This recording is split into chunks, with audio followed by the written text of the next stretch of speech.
Hey guys, it's Ryan here with HobbiesofaMan once again, and today we are doing another comic book review. Today I'm going to be looking at a story arc because we're going to be looking at Elfquest. I got this through a Humble Bundle about 2 or so years ago, I think. It was around the time that it was actually ending, I think. I can't remember exactly when Elfquest ended and when I got the Humble Bundle for it, but I got it. It has basically everything that is considered canon. Or it had it at the time because you can't get the Humble Bundle anymore. And I have all of these books, as files, right? So it's really cool. I had been eyeing them for a while, and this month that I really was allowing myself to read whatever I felt like, I decided to finally bite the bullet and start reading them. And so I started reading the first complete edition, and I really loved it. I thought it was great, but I realized that I couldn't do it by complete edition by complete edition. I couldn't do it by compendium, so I had to break it down further. And thankfully, the first storyline ends up being about 5 or 6 chapters or issues, I guess, and it lines up with the first graphic novel or trade paperback collection for Elfquest, right? So that's what we're looking at here. I can't remember the name of that graphic novel, or the trade for it. I can't remember the name of it, but I'll put it up on the screen somewhere. I'll show you what it means or what it is at some point, so you guys know what I'm talking about, right? So this is that story arc.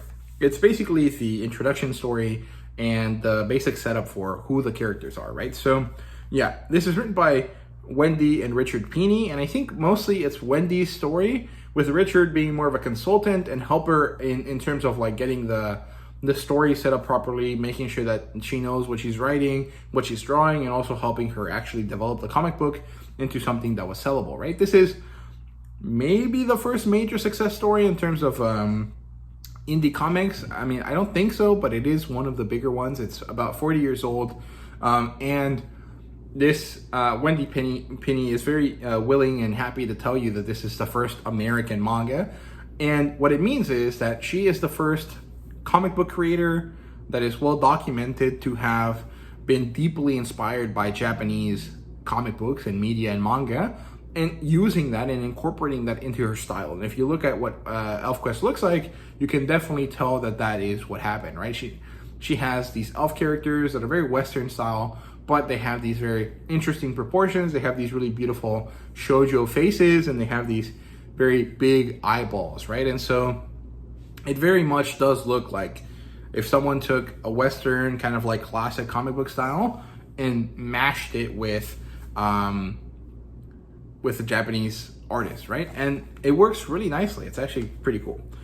These are published by Dark Horse, and I think Dark Horse is the home of Elfquest now and into the future. There might be more stories in the future beyond the original run of Elfquest, but so far that has not been the case as far as I understand it.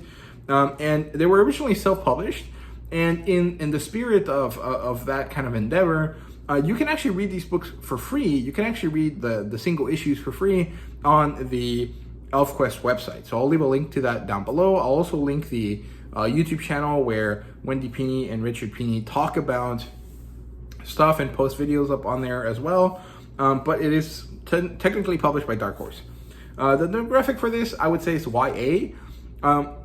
It's very much adult, right? The characters have sex, and there is that level of understanding for an adult. This is an adult title, but in the kind of modern way of looking at things, I would say that this is a YA title.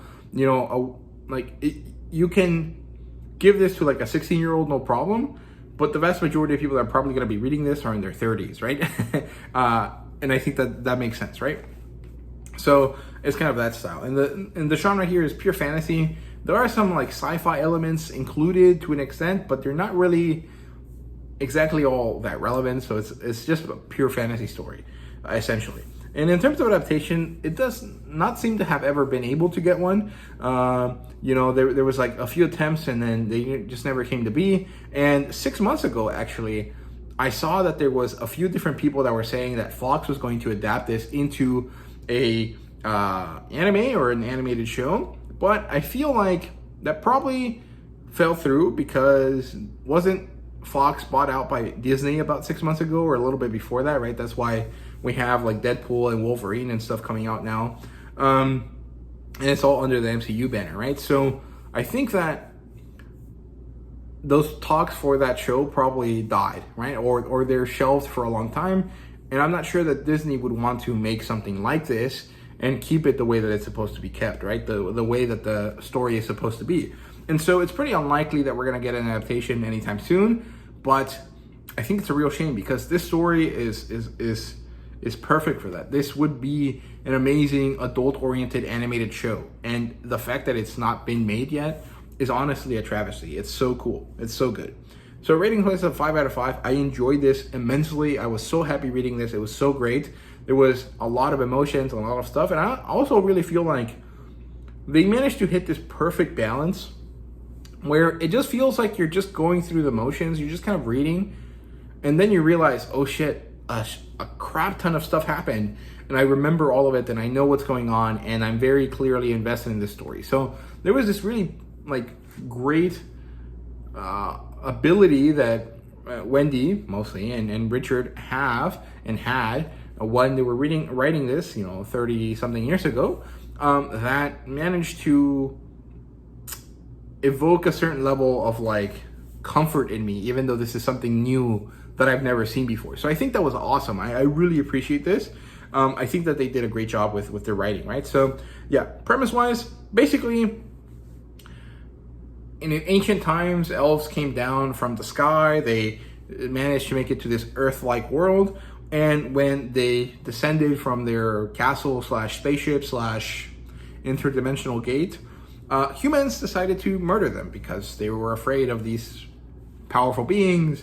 And then a few of them managed to escape. From there, a new, greater population of elves became, possible. And now elves and humans cohabitate this world, but not in a very peaceful way, right? And so from there, we focus on a specific tribe of elves called the Wolf Riders, who are, they're basically Viking type characters, if you want to call them that. They're like barbarian type characters in the spirit of Conan, right? Like semi-civilized, if that makes sense.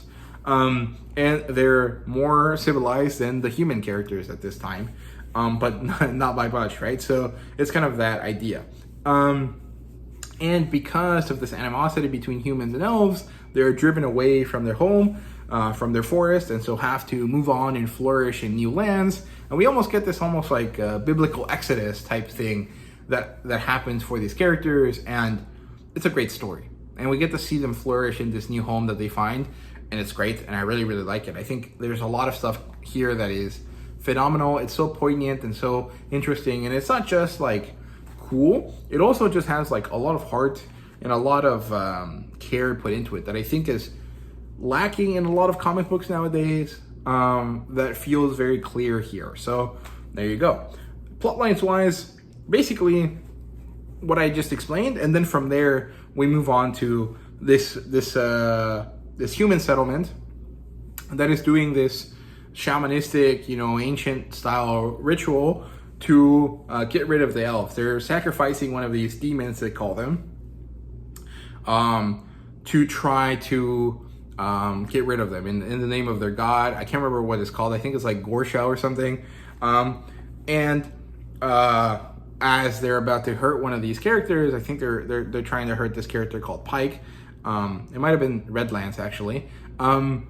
The other Wolf Riders show up and they attack the camp. They disrupt the shamanistic prayer that's going on, the ritual, and they manage to grab their friend, which I actually think is Redlance at this point, because I don't think it was Pike. Yeah, I think it was Redlance. And they manage to escape. They make it back to their hold, I think is what they call it, HOLT, their grotto, their home in the forest. And as they're getting patched up and moving on and trying to figure out what they're going to do next, the humans show up, burn their forest, dooming the humans themselves to starvation because now they don't have a food source, and also forcing the elves to move on from their homeland, which is crazy. It's very scary. And they decide to escape into the caves. They go and they talk to the trolls, and these are really funny characters. I like them. although they're very duplicitous and evil. And they make it in there. They kind of have to square up with some of these trolls, and then eventually the trolls turn out to be kind of spineless cowards, and so they allow them to get into their cave. They take them to the Troll King, whose name is, let me see, I wrote it down here, Nosepicker, Grey Monk, and they tell him, hey man, this happened to us, you're fucked, we're fucked, everyone is fucked because of this, we need to find a new place to live, we're gonna go deeper into the caves to find a place to do that. And Grey Monk sees an opportunity here. He makes Picknose or Nosepig or whatever his name is, the other smaller troll, take them somewhere. And then it turns out this was a trap. He guides them down this tunnel into a new place and then collapses the cave, blocking it away. And so now the elves that we follow are trapped literally between a hard and a rock place, a hard place, or a rock and a hard place, whatever the expression is, right? They're trapped, and now they have to just continue forward. And it turns out that the way that they're going forward is through a desert. And so we have these really interesting Exodus images of, a lost home, a religious kind of issue, and then these characters walking through the desert for 3 days, almost dying, and then suddenly finding an oasis, a village of other elves who are like them, but not. Because if the Wolf Riders are this kind of Viking, barbarian type society, the other elves that they find, who are called the Sun Folk, are more of a Middle Eastern type of not Egyptian, but that kind of style, right? Like they live in the desert, they have a river going through, and they have these camel horse things, right? So you go from these, Viking barbarian characters to meeting these Middle Eastern type characters, and then they commingle, and there's a lot of weird things going on here because even though they're all elves, they all remember certain things differently, and they all forgot different things. And so there's this really interesting melding of cultures and this kind of interesting origin, right? Like it almost reminds me of the ancient apocalypse type theories, where there was this ancient civilization, it got doomed, and then from the ashes, modern civilization happened, and there's these characters that exist throughout all of these elf tribes that manage to help them retain some of that history, right? Which is, it's all bogus, right? Like the ancient apocalypse theory is crap, it's fake, but it has this really interesting kind of thing here. And I doubt the Peonies took this as an inspiration, but it's interesting that kind of happened, right? So they meet these people, they attack the settlement initially, they steal some food, and they steal one of the main characters of this village of the Sunfolk, who happens to be the daughter of the leader of the Sunfolk, and happens to be this woman called Lita.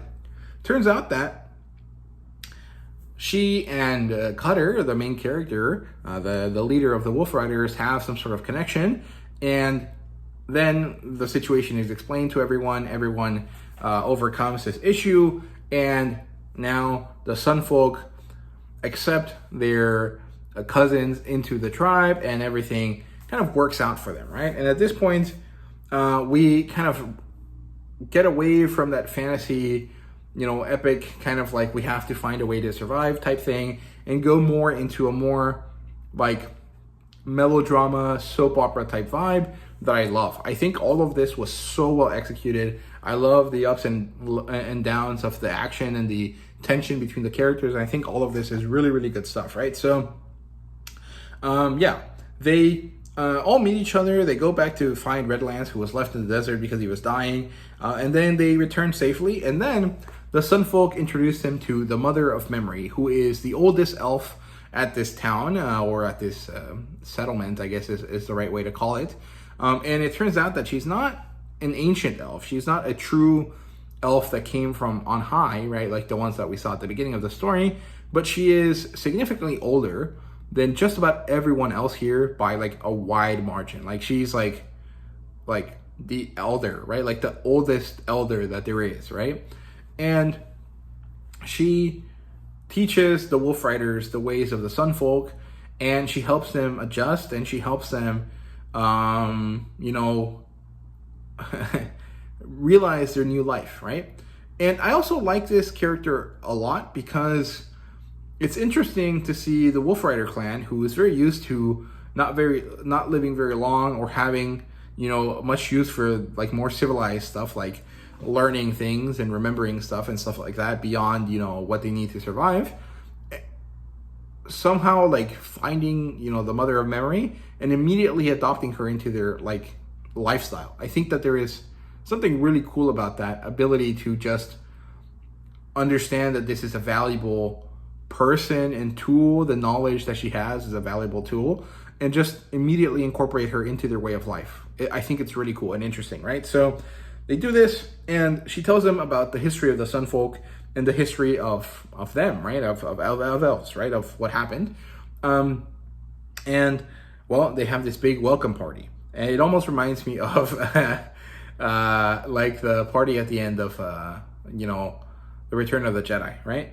Is that what Star Wars 6, Episode 6? You know, the party at the Ewok planet at Endor, that one, right? I feel like I'm having a brain fart here when it comes to Star Wars, which sucks because I love Star Wars. But yeah, anyway, so later, after the party, the Wolf Riders are like, no, we like your village, but we don't want to live here. We're going to live next door in the caves, right? Because they want to be independent, because that is their way of life. And it makes sense and it's understandable. And this is when we realize that Cutter has fallen in love with Lita. And it turns out that it's not really like love exactly. I mean, it is. That's ultimately what it is. But it's this thing called recognition or something like that. And it basically means that for whatever reason, these characters are soulmates, and it has activated upon them knowing each other. Their names, their true names, their real names, the name that resonates with their soul has been revealed to each of them, and now they have this longing for each other, right? However, in the more barbaric ways of the Wolf Riders, this is an immediate approval, and this means that they're going to get married.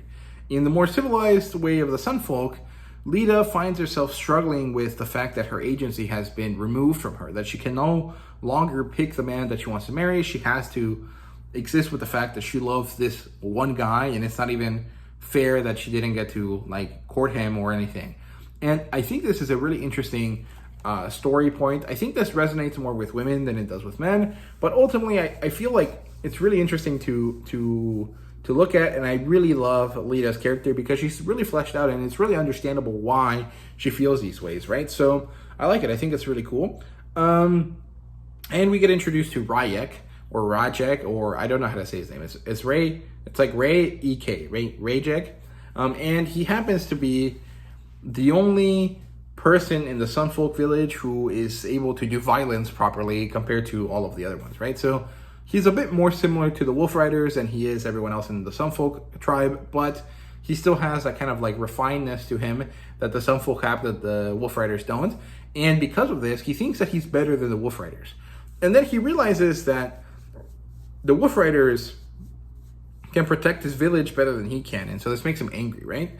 And he realizes that Lita and Cutter have something going on, and he doesn't like that because he likes Lita too, right? And this is where we get that soap opera, like Mexican telenovela type thing, where there's like these two macho men fighting over the girl, but the girl's like, dude, I can pick for myself. Screw you guys.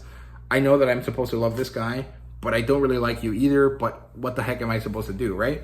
And she kind of goes along with what they're doing, but at the same time, she very clearly objects to it. And I like the way that these characters interact. I think it's enjoyable, and it's really exciting and fun to read, right? So,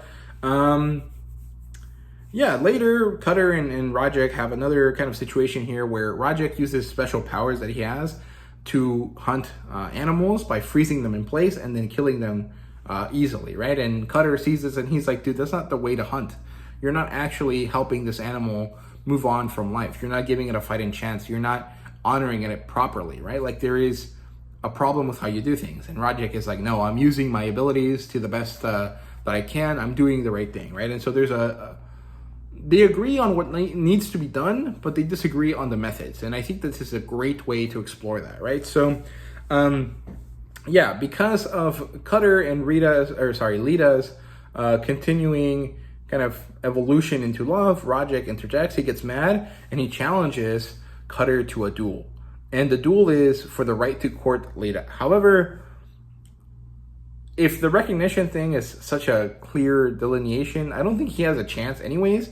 But I think that he finds the recognition thing to be a sort of ancient juju thing that doesn't really make sense, right? And so that's why I think he thinks that he has a chance at this. But they do this, and they have to do a battle of 3 different challenges, right? So the first challenge is the test of the hand, which tests their ability, with their bodies, their ability to use their bodies to their fullest potential. And then a test of wit, and then a test of heart, right? So a physical challenge, a mental challenge that also has physicality to it, and then a challenge of their spirit, of their ability to control their emotions, right? Of overcoming their fears, right? So this is very Star Wars, and I like it. I think it's great. And so the test of the hand is just a fight between them to see who loses balance first. A test of wit is that they both have their weapon taken from them, hidden somewhere, and then they both have to find it. And at this point, Cutter doesn't cheat actually, but he kind of does cheat a little bit, because Skygazers, what's his name?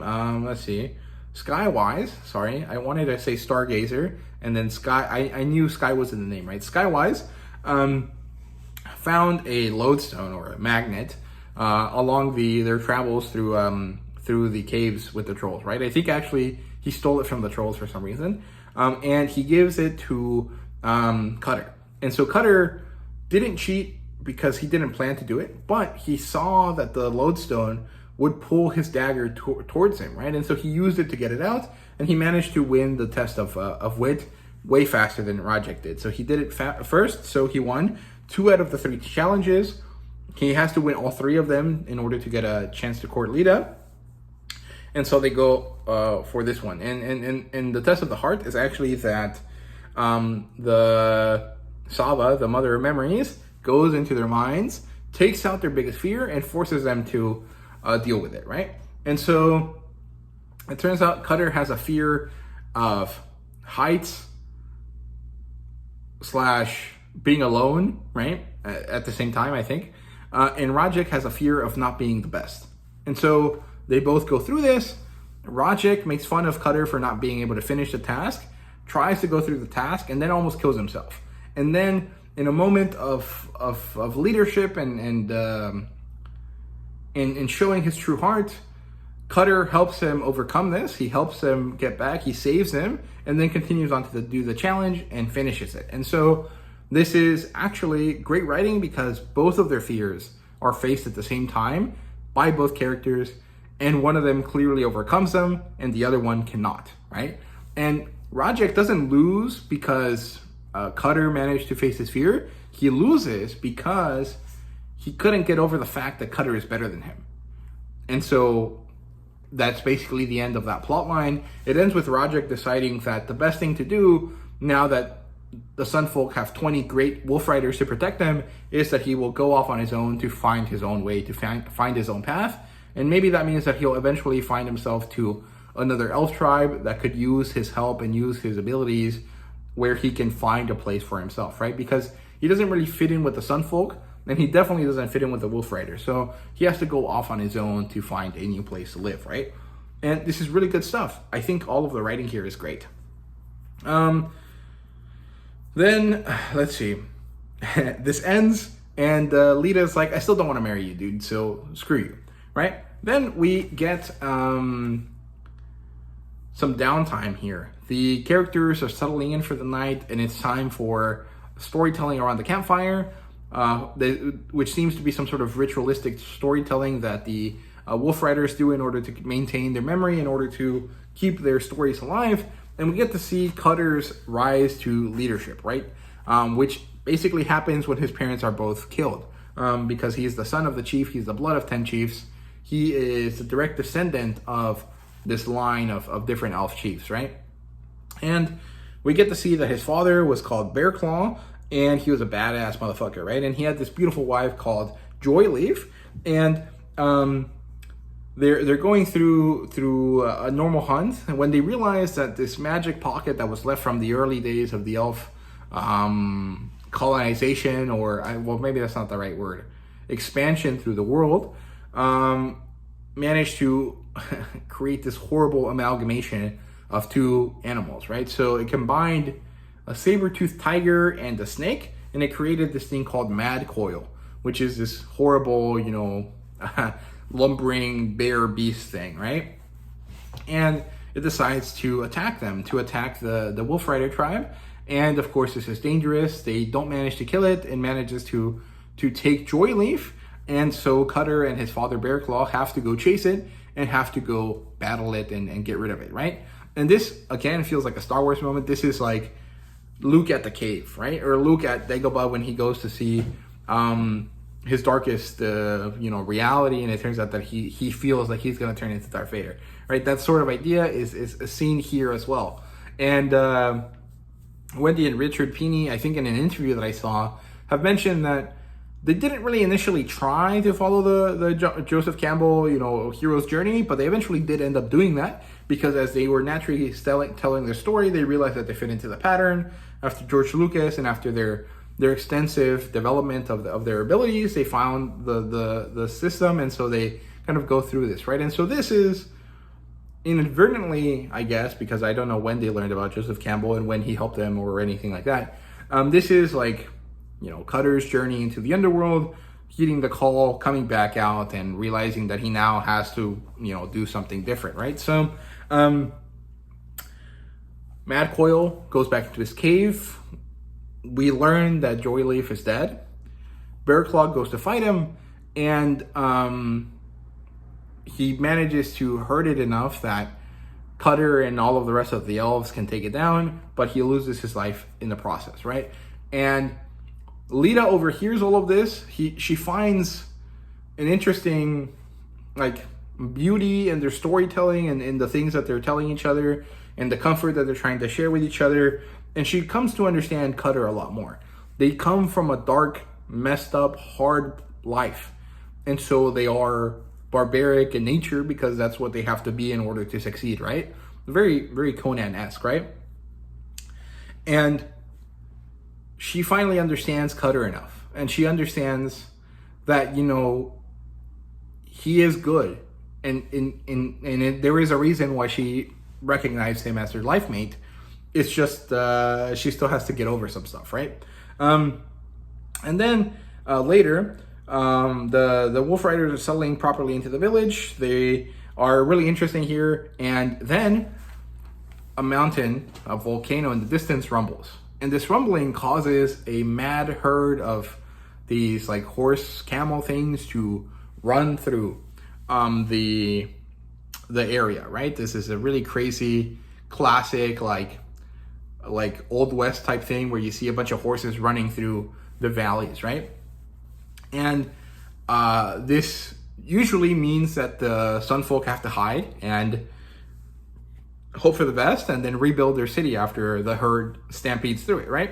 But the Wolf Riders are like, no, we have our own mounts. We can make sure that we can, move them and you don't have to suffer this horrible situation again. And so the Wolf Riders ride out and they manage to force the camel horse things down a different path. They manage to catch a few, and then one of the female Wolf Riders gets hurt. And she almost dies. It seems like that initially. They bring her back. They ask Lita to help them because she's a healer. And she gets mad at them. She's like, why are you guys so crazy? Why are you guys like this? And then she manages to heal this character quite easily, right? But from there, she realizes that the Wolf Riders have a different way of living, but it's a valuable way of living and it's helpful to them. And she finally admits that she's okay with them, that she's happy to have them, that she understands them, that she empathizes with their sense of self. And she and Cutter finally get together and they will have children because a recognition that ends up with them, hooking up definitely leads to children, right? And so the story basically ends there. Rajek leaves at this point in the story, and that's the end of the story for now, right? This is basically the end of the first story arc, if you can call it that. And it's a great introduction. I loved it. I thought it was great. I really enjoyed reading this. It was wonderful. There were so many interesting things that happened that I've seen before, right? Obviously, at this point, 40 years after this story came about, there's been a lot of people that have been inspired and interested in Elfquest that have written stuff that I've read, right? But there's something so fresh about the way that Elfquest feels that made me really love reading this, right? I love the artwork. I like the storytelling. I like the themes that are explored. I really like all of it. I think it's great. So I recommend you guys read it, right? Continuing on from there, the characters are varied and very deep, right? However, I do have a little bit of a hard time distinguishing them. And that's not necessarily a problem. It's just I'm not very familiar with them yet, besides, a few key ones, right? So I also think that it's really amazing how in 5 issues, which is about 160 something pages at this point, because each of those issues was like 30 or something pages or something like that, there is a certain level of depth to the characters that is unexpected, right? Cutter's backstory, why he is the way he is, the struggles that he faces, that he cares deeply about his people, like 2 or 3 movies worth of information about a character that you've only known for 60 pages, 70 pages, right? And the same way it goes for Lita and Sava and some of these other characters, Rajek, right? And I think that's just because of the nature of the dialogue and the storytelling and the narrative tricks and tips that, Wendy and Richard have throughout all of these, bits of storytelling. So I like that. So in terms of characters, we have Cutter and Skywise, Tree Stump and Dewshine and Nightfall and Pike and Redlance and Bearclaw and Joyleaf, right? So Bearclaw and Joyleaf are dead at this point in the story. They are only relevant for the flashback, but they're deeply important because they are Cutter's parents, right? Cutter is the main character, the leader of the Wolf Riders. Skywise is his best friend. He's the Lancer character. He is someone that is interested in the stars. He likes to see and imagines that there is more beyond, right? And so he is the dreamer to Cutter's realist, right? Basically, that's their idea there. Tree Stump is just an older guy. He happens to be like the Panthro character, right? He is like the general, the leader of the other men that follows Cutter where he goes. Dewshine and Nightfall are female characters. They're important. I just can't remember exactly why, because they feel really similar to me. I can't remember which one is Redlance's wife and which one is, or life mate, and which one is Pike's girlfriend, right? Redlance is one of the early characters. He's a bit of a warrior type character. I think he's the one that has really good eyesight. I can't remember exactly. And Pike is the the comedy relief type character, right? He is funny. He loves his dreamberries, which is basically some sort of drug, and he's a funny character, so I like him. In terms of the Sunfolk, we have Lita and Sava and Sun Toucher, then Shen Shen and Rajek, right? So Lita is the main female character.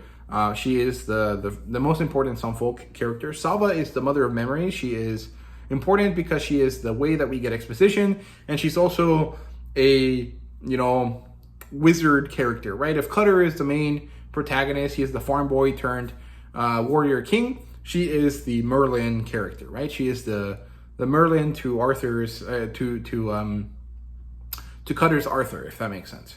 And Lita is his Guinevere, right? Something like that. Sun Toucher is the leader of the Sunfolk. Shen Shen is Lita's sister. She's older, and she's mostly just there to make fun of Lita and to help us understand Lita's thoughts, because Lita doesn't tell them to us directly, right? And Rajek is, of course, the scorned man that decides to be better and leaves, right? And then we have Greymon and Picknose, and we have some human characters, but they disappear, and so the trolls after the second issue, right? So they're not that important, but I managed to write them down because I thought they would be important to remember, right? In terms of world building, we know that there's this ancient alien elf thing going on. They're pacifists. They show up to Earth and they get immediately murked by ancient humans. They're not really like Neanderthal characters. They're more just kind of like Neolithic people. And there is this elf diaspora that happens because of it. I don't really like that term because there's like a very heavily implied like political kind of situation with the word diaspora, but that idea, right? This group of people that has a very specific identity has to spread across the globe because of, difficulties, persecution, whatever you want to call it. And generations later, we learn about two different clans, the Wolf Riders, who have this very like Viking, forest people, hard people kind of vibe to them, and the Sun Folk, who live in the sun and live in an oasis, and they have everything they might need, and they have very minimal worries, but still have to deal with life, right? So it's like, when Perrin from the Wheel of Time meets with the Tuatha, right? Like, he's like, what the hell is wrong with you guys? Why are you guys so easygoing? There's like problems in the world, and you can't deal with them just by being happy and nice to everyone. You like that sort of idea. That's the thing that we get to see in this story, right? And it's good. We get to know that ancient magic exists because the elves got to this planet and realized that they couldn't use their magic properly. However, as they were trying, they made these pockets of magic that would affect the world around them, and usually it creates monsters that are bad, right? And the elves have different powers, but each tribe kind of remembers a different power that the other tribes don't, right? So if you gather all the tribes, maybe you can go back to creating like the old elves, right? If that makes sense. So the Wolf Riders have the ability to telepathically communicate, and they have more ritualistic kind of tendencies towards those powers, whereas the Sun Folk usually have telekinesis, right? They can control objects outside of themselves, right? But they just have ESP type powers. That's basically it. The world building aspect that I like the most is that, there is a central aspect of knowledge, but because of the Aspera, each of them remembers something different than the other ones don't, right? So I think that's cool. In terms of artwork, to be honest, it's a little bit weird initially, but you get used to it. You understand where it comes from, right? After I watched a few interviews to do that, I learned why it is the way it is. And I grew to quickly love it because, sure, the proportions are a little bit weird. The eyeballs are a bit scary, but you quickly learn that Wendy Pini has this ability to draw beautiful illustrations. She makes you understand exactly what the characters are feeling. This expressiveness to their face is wonderful. The way that she draws them is so beautiful because, they're oddly proportioned, but they are so perfect. And the male characters and the female characters are so interesting, and they look distinct, right? But the male characters are a bit more androgynous, whereas the female characters are very clearly female, right? And so you have this kind of like Bishoujo kind of vibe to the male elves, which makes sense for elves. But there's a certain sensuality to all of the characters that is portrayed so well with very simple lines, because this isn't in color. This is all in black and white, and it's some of the best black and white artwork that I've ever seen in Western comic books, and it honestly compares a lot to a lot of good manga, right? So it's great stuff. I love it. I think the artwork is phenomenal. It's wonderful.